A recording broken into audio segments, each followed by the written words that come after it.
Hi,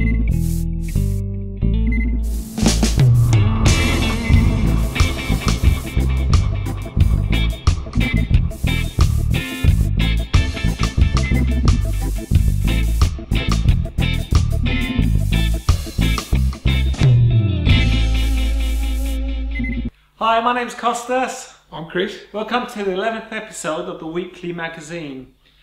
This week we'll be looking at the Consealment, Catch Up and the Blast from the Past, Fourseen by Wayne Dobson.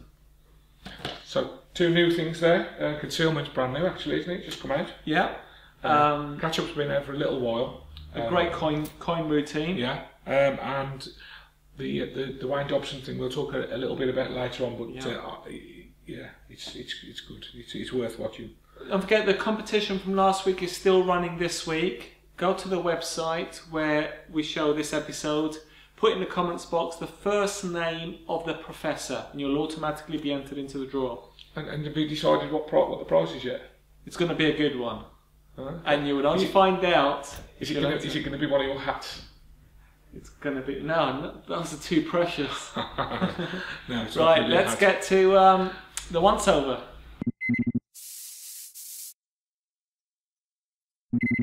We're going to start off with Concealment today. Let's watch the trailer and then come back and discuss it.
You've just seen the trailer for Concealment.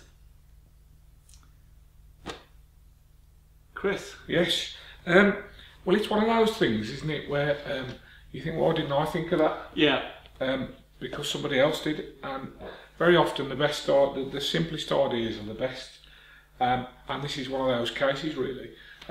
It's really, you get 10, basically it's an envelope, okay? It's a gimmicked envelope. I don't think we're giving too much away by saying that. Yeah, it says here, an amazing device for magicians and mentalists. Now, from the front cover, it's obvious it's an envelope. It's an envelope. Yeah. I'm not going to say how it's gimmicked, but it's gimmicked in a very, very clever way, and it looks so fair. There's a lot of thought put into this because it's very deceptive. And there's we discussed it earlier, that part of what makes it deceptive. Yeah, Wayne Rogers created this about 6 years ago, and apparently a few people sort of behind the scenes have been using this, Paul Romani and others. Yeah. And basically Wayne has added a few things to it along the way, which is great because it's obvious that they haven't rushed this out to market. They've used it and played around with it, and it's developed. And what you get now is really, I mean, it comes with a few routines to get you started. Some of them are really great, some of them not so much. But you expect that with any multiple effect project, don't you? Well, that's right. But the fact that the thing is, if anything that you're going to use as a switching device, this is perfect, right? It looks much more natural and unassuming than, let's say, a Himba wallet or something like that. Okay. Plus, when you squeeze it and tip a card out, it looks so fair and so natural, and that's been there the whole time. So it's nice. Yeah, it's good. Well, an envelope is definitely more natural than a wallet. Well, it's what people can associate with. Everyone knows what an envelope looks like. There's nothing more natural than a wallet, but a Himba wallet doesn't look like any wallet I've ever seen. Well, exactly. That's why an envelope that looks like an envelope is much more. It's an envelope. So there's a couple of really nice routines on there. One I was particularly keen on was using some photographs of a pocket watch.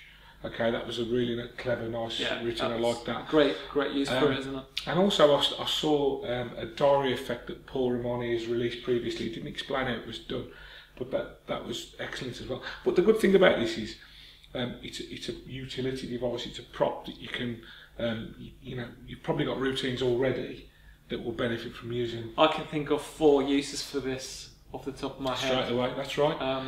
And the nice thing is, of course, you get 10 of these envelopes.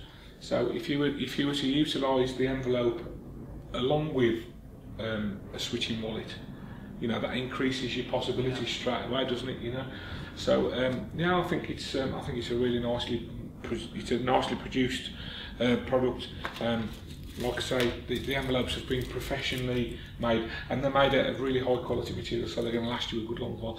In fact, they're made to the same standard as the envelopes that came with the Dream Prediction, which Paul Romani also produced. So if you're familiar with those, it's not the same envelope, but they're made the quality to the same high standard. Yeah, absolutely. So anybody who's interested in any mentalism routines or mental magic, as it says on the cover, I think this is definitely worth looking into. You don't need to be a mentalist to use them. You can be a card magician. Absolutely. You can use it for at the end of the day, if you know what a Himba wallet does, it does the same as that, but in a more natural sort of way. No, absolutely. It's really well made, and it gives you a lot of ideas on the DVD. There's some good routines on there. Yeah. And I recommend it. Concealment by Wayne Rogers. It's excellent. The second once over this week is Catch Up by Karl Heinz. Now let's watch the trailer of Karl performing this, and we'll come back.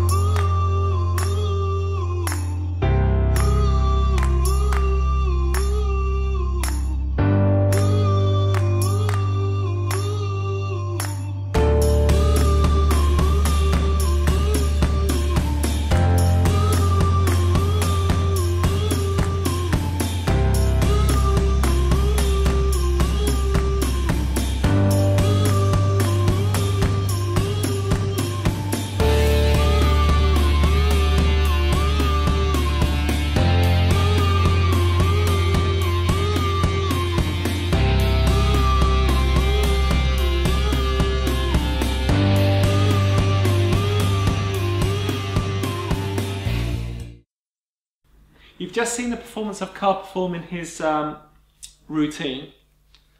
I'm not a coin guy, so I'll get Chris to start talking about it. Well, anybody who knows me knows my love of coin magic and coin magic using gaff coins. Yeah. Okay, it's something that I use. It's something that I'm passionate about.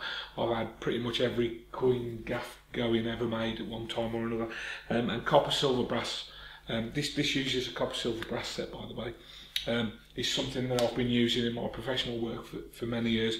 Now, first of all, let me just say, if you do purchase this DVD, you do need to get a copper silver brass set. Yeah, okay? We're hoping that you've already got one and you want a fantastic routine to use them for. Yeah, copper silver brass sets. They've been around for a long time. Eddie Gibson released Chinese bit. I think that was probably the first one many years ago. And I've got to say, this is probably the best routine that I've seen using that set.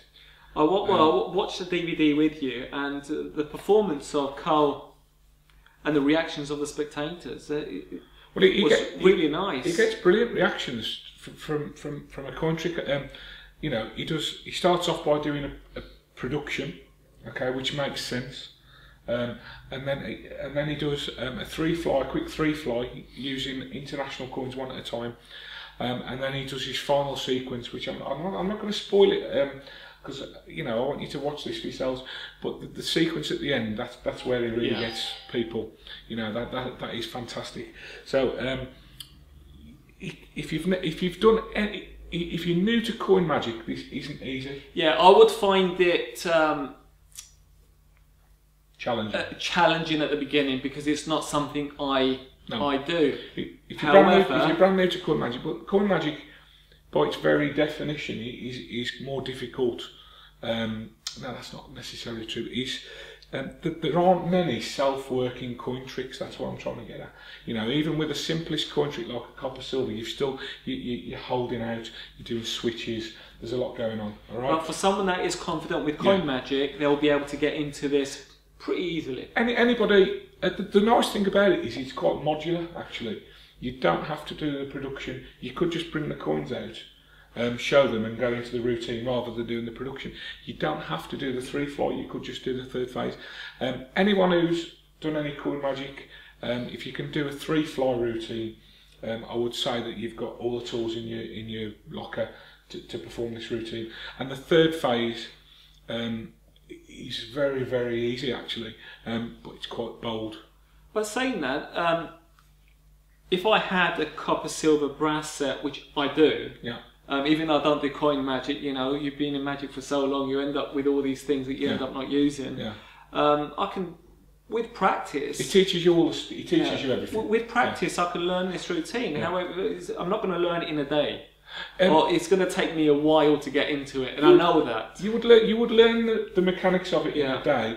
It's going to take you a little different going out and performing it and doing a good routine. But if you, as I say, if you can do a three fly routine already, then you've got the tools to be able to perform this routine straight away. And as I say, I mean, I can't say anything other than this is the best routine that I've seen using that gimmick set. The best. And he's a fluid performer as well. He's really good. Nice. Yeah, he's good. Nice to watch. He's been lecturing over here in the UK, and I've missed him unfortunately. But I heard great things. Heard it was a really good lecture and stuff. And he's known mainly for his card work as well. So this was, but some of the moments in this routine, you've got visual changes and it's nice when he's performing to a spectator and gets a coin from the back of the spectator's ear, and the spectator just confirms that, you know, where did it come from? I got this thing off Gary Jones years ago, and he does this gag, and it's great, you know. And he says, "Oh, do you know those old when your granddad used to pull coins from behind your ear? You know, I'm a professional. I don't do things like that." And then he looks at him and produces a coin on their ear, and it's a lovely moment. People like it. It makes them feel like a kid again. It gives them that sense of wonder. And Karl's routine does all that. It's, for me, it ticks every box. It's a nice routine. If you got a copper brass set and you want to know what to do with it, we highly recommend Catch Up. If you want to learn it. Yeah, exactly. I mean, you know, you can if you haven't got one of those sets, the DVD is relatively inexpensive. You can buy it, have a look at the routine, see if it's for you before you invest in buying an expensive coin set. Yeah. So yeah, for me, it's definitely a big thumbs up. Catch Up. Really like it.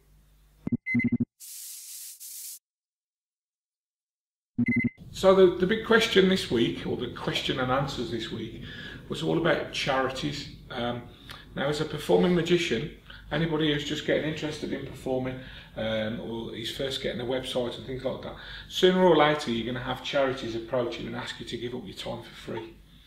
And what we asked was, to performers in particular, is A, how do you deal with it, and you know, B, do you actually go out and do it? So we had quite a lot of response, as you would imagine. We got more responses on this topic than any other so far. We can't go through every single one of them. I'll give my thoughts on this first before we look at everything else.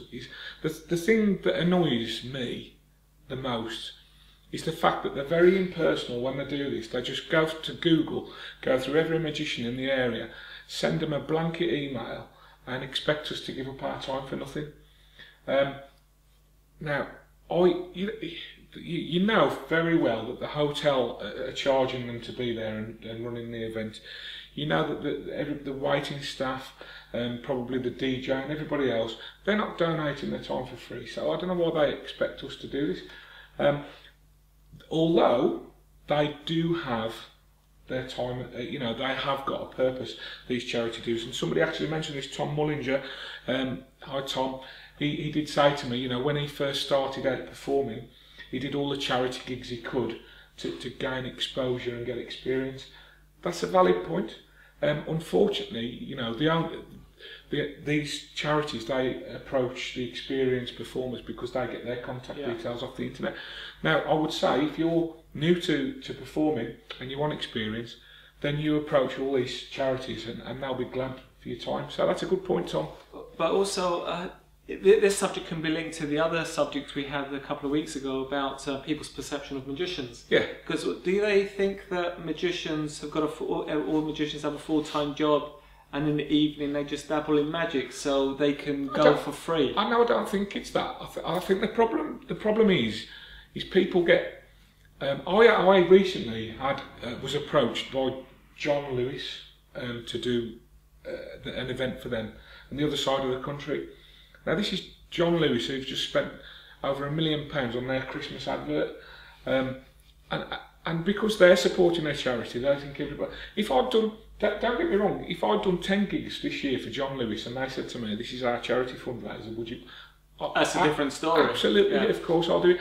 I've never spoken to him before, and now I know full well that they've emailed everybody on the first 10 pages of Google asking them for that thing. But having said that, before I come across as being a real miserable so-and-so, charities that I personally believe in, breast cancer charities and things like this, it's something that's affected my family directly, then I would gladly go, and I have done, and I do gladly go and give up my time for free and perform at them. Alright, so I'll just put that out. Anyway, some of the answers that we've had. Craig Whittaker, and he pretty much echoes what I've just said there. It has to be a charity I believe in. You have to stay very professional when dealing with these other inquiries, because you never know when they're going to give you a paid gig. Okay, so I think there's a theme running through the answers here. Most professionals that have responded already perform for charities free anyway. But it has to be something they believe in. So Jack Bryce, he says, I tell them if I agree to do it and a paid show comes in, then I may have to let them down. But if I take a show, even if it's a reduced fee, then I promise I'll be there. So he says very often he will get the gig, even though it's at a much lower fee than he would normally charge. So that's a good point. Andy Nichols echoed pretty much what Jack said. All right, and Tom Mullinger again, going back to what Tom said, as well as what he was saying about when he first started out with experience and stuff. He said he does do. He's very much into branding. He's got this brand and this image and that he likes to portray. And he says when he does these gigs, he doesn't just turn up as any other magician, right? He makes sure that the charity have made him being there a big part of their evening. So he'll be in the brochure with the branding. There'll be posters. That's a valid point. I think if you're going to do something for free, even though it's for a charity, you want something in return anyway. And if you can get advertisement in the shape of their brochure and stuff, why not? Well, that's right. I mean, very often they say that this is the thing that winds people up. I think they'll say, you know, we can't pay you a fee, but you can hand your business cards out. Well, yeah, I can do that anyway. Yeah. But as Tom rightly says, he makes sure that when he works with them, they go on board with his marketing and his branding, and it's been successful for Tom. So you know that's a good point, and I fully agree with what you said there, Tom. Well, Chris Piercy, he says that he will be happy to do a gig for free for a charity that he supports, which is what we've discussed so far. Have said this, yeah. But also, if he gets an inquiry, he'll give them like a 25% discount or something. So it's not, and I think there's a common consensus throughout all these answers is that, yeah, you'll be happy to do it, but you're not going to charge them your going rate. You will give them a discount. So the other side of the coin is I've done big charity fundraisers, and I should have been doing one this week until I had this problem with my voice and that. And I just quoted them my normal fee, and they just say, yeah, that's absolutely fine, and they appreciate it. In fact, my family, we've organised fundraisers for charities ourselves, and we factored the cost in, and we paid artists to be there because we know that people can't work for nothing. So I don't know why they think that we'll work for free, you know, when everybody else is expensive. Anyway, what else have we got here? I think the issue is, in the past, many magicians said yes to doing it for free. I don't know what it is. I don't know why they expect us to work for free when everybody else charges. I don't know, it's weird. Maybe they're just chancing them on. I think you may have hit the nail on the head there, when there's obviously a lot of people who are desperate to go out and perform and will perform for free, maybe. They're so used to magicians saying, yes, I'll do this for free, to go out and hand out business cards and get a bit of experience. Yeah. And everyone else will go for a paid gig. So they're so used to, let's get a magician, because they don't really charge. They'd be happy well, to that's the problem, isn't it? Once you get tired with that brush. In fact, somebody mentions the point down here. Robert Pound, he says, I found doing charity events for free belittles your brand, and it means the client can take what you do for granted. Yeah. Charity is something as a performer we can offer, but if people search a magician out, they see worth in what they do. Having been burnt, I'm reluctant to do free shows unless it's my offer to them. That's a very valid point. It goes down to the same thing about, we know magicians that go out and do a gig for £100 for 2 hours. Now that's all you're going to be worth, aren't you? Yeah. So going and doing freebies all the time, again, it does belittle your brand, because you're known as the person that will be happy to do it for free. That's the thing, unfortunately. If people find out that you work for nothing, then all you're going to get is offered gigs for nothing. By the same token, you've got to start somewhere. So, it's a funny one, isn't it? It's a weird one, I think, unfortunately, the charities, they only approach people that they can find. And really the people... But having said that, I did suggest to one of the charities who approached me recently that they contact a local magic club and see if they would be prepared to come along and support the charity. And they said that they'd done that. Thank you for my suggestion. They'd done that, but they also wanted some kickback. They also wanted some named magicians or some known professionals at their event. So they just want to jam on it, really, I think. Yeah, you can't have everything for nothing, can you? Oh no, that's it, yeah. So any other... Well, Henry White, he said what Chris Pierce said, basically. He's like, he supports one charity and he always keeps his time free for that charity every year. And if another one comes through, an inquiry, he will give them a reduced rate. So it seems that, when you're a full-time performer, you're happy to give your time for nothing, but it's always... There's only so much time you can give away for nothing. Well, the problem is if they build their event around you being there and a paid gig comes in, for me, when I'll go out and do a show, I need to pay my mortgage and my gas bill. I'm not doing it for holiday treats and money.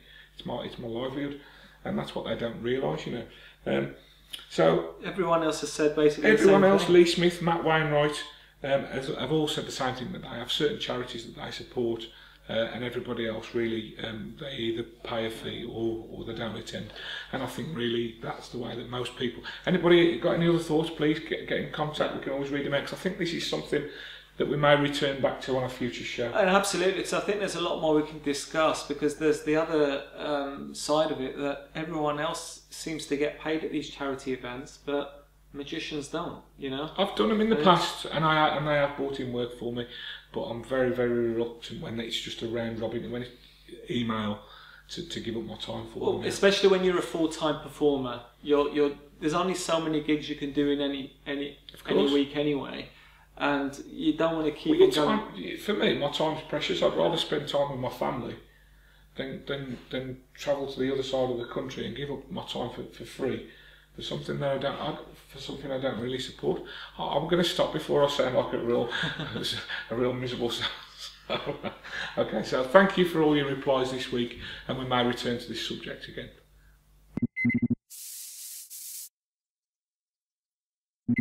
The blast from the past this week is Fourseen by Wayne Dobson.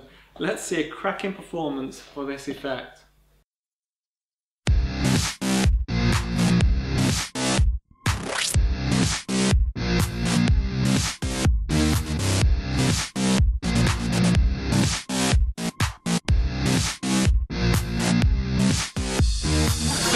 I'm a crow, you know. Is that what it is? We're going to do a card trick using more than one person. More than one person. In fact, let's start with you, Ian, okay? Ian, just say stop anywhere you like, please. Stop. Are you happy there? Not this one, obviously. Would you take that card? Now, Ian, also, I'd like you to do this. I have a prediction here. Would you put your hand on top of that? Don't let it out of your sight, Ian. Very important. Madam, would you call out stop anywhere you like, please? Stop. Wonderful. Would you take that card? Please remember what it is. That's very important as well. Madam, would you say stop as well anywhere you like? Stop. Obviously not this one because I've seen it, so if you take that card. And finally, sir, just call out the word stop anywhere you like. Stop. Wonderful. If you take that card as well, have a look with your card. Wonderful. So what I'd like you to show the cards to each other, show them to the camera. I promise I won't look. Are you surprised? Has everybody seen their cards? Here we go, Ian. Ian, put your card back in the pack any way you like. Stop. Just whack it in there, Ian. I'm a professional. I can handle it. And madam, say stop anywhere you like, please. Stop. Perfect. Put your card back in. That's the second one. And let's see. Madam, you call out stops. I run my thumb down the side there. Stop. Oh, sorry, I misheard you there. There we go. That'll do. And finally, sir, if you would just say stop as well as I run my thumb down. Oh, that's quite near the top there. I'll give them a one-handed shuffle as well. Here we go. One-handed shuffle. Don't forget to ooh. Ooh. Okay. Now, believe it or not, we're going to find your card first, sir. All I do is squeeze the pack. One card. Shoots out the pack for the first time. So, what was your card? 7 of hearts. 7 of hearts. We have a winner of the 7 of hearts. Thank you very much indeed. I think we're doing well. Madam, would you blow on the 7 of hearts? Once that turns it into your 4 spades, I don't believe it. We're running well now. I think we're doing well. Let's use your psychic ability, madam. Would you please just touch one? Just quickly touch one. Take it out. Did you find your own card? What was it? Yeah. The 9 of diamonds, would it be? Yes, it is the 9 of diamonds. Final card. And your card. Believe it or not, sir, you've had your hand on that prediction the whole time. No. Let's have a look. Could it possibly be? Was it 7 of hearts? Yeah. No, that wasn't your card. That wasn't your card. I just said it was the 7 of hearts. Okay, 7 of hearts. That was in fact your card, sir, wasn't it? The 7 of hearts. If I open it up again, believe it or not, we have the 4 spades. No, I didn't say it was your card. I just said it was the 4 spades, which would happen to be your card. Yeah. In fact, I think you see where we're going with this. The 9 of diamonds. No, it wasn't your card, but that was your card, wasn't it, madam? If we open it up one more time for the first time, sir, what was your card? The Queen of Clubs. We have a winner, the Queen of Clubs. There we go. Thank you very much indeed. Thank you very much, Ian. Thanks.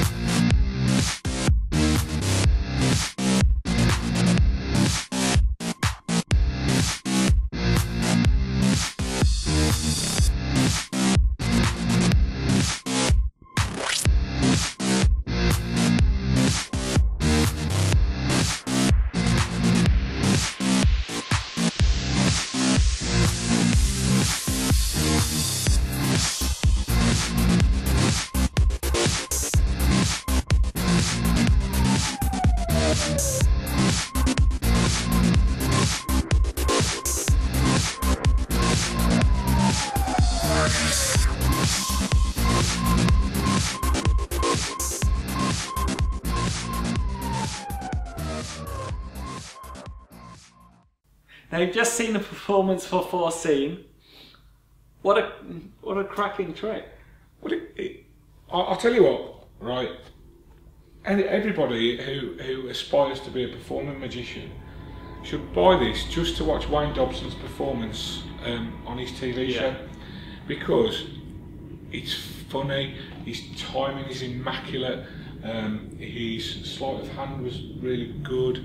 The way he deals with the spectators, his audience management skills, it was really it's worth watching. His performance. It's a joy to watch. You know, it's how magic should be. Well, comedy magic, certainly. Now, not everybody. In fact, most people these days aren't interested in cabaret magic. Most people are interested in close-up magic, right? So there's also a close-up performance by what's his name, Robert. Michael. Matthew J. Dowden. Sorry, Matthew J. Dowden. Sorry. And Matthew does a really good performance in a restaurant setting, and he gets everybody standing up and involved and stuff.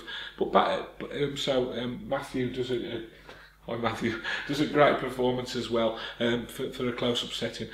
Now, as far as this goes, performing it's it's easy. It's an easy thing to perform. You know, it's basically it's like a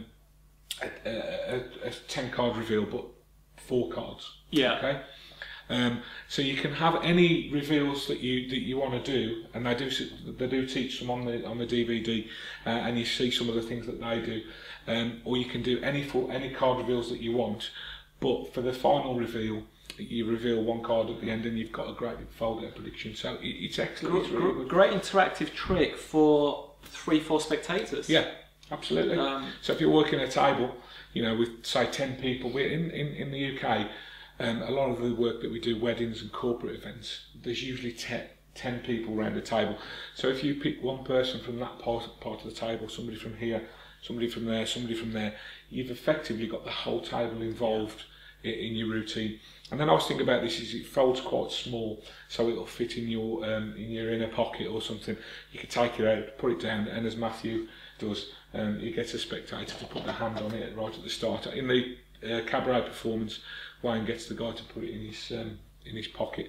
So for me, it's a lot of watching Wayne perform back in the 90s and stuff. It was worth buying this just to see him perform that routine on TV. It's a great performance. But you do get but you get a few gimmicks to be able to perform it, and it's something that you'll definitely use. I've overlooked this in the past, and it's something that I would use, I think. If you want a trick that involves more than 1 spectator, i.e. 3 or 4, and it's easy to do as well. It is very easy. You know, Fourseen. You should have a look at it. Yeah, because it's well worth checking out. Fourseen by Wayne Dobson. Fantastic.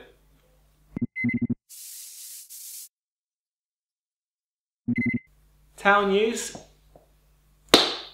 What we've got today, we see the release of Looking Glass by Romanos. All pre-orders are being shipped today.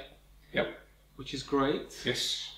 We've got some interesting stuff in development at the moment. Yeah, we've got a few things coming to fruition at the moment. Yeah. Our next release is, if you're a fan of Noted 1 or Noted 2.0, you're really going to love this new version that we've come up with. Yes. Or shall I say Chris has come up with? Yeah, I've shown it to Gary Jones, who created Noted, and Gary really likes this. It's well, we're not going to give too much away, but I do think this version is the best one yet. I think more people prefer this version. I think so. It's very clean, and it's something that that you all use, I think. So yeah, look out for that. Well, that's it really, isn't it? That's it. That's it for another week. Hope you've enjoyed the show. See you next. Thank you.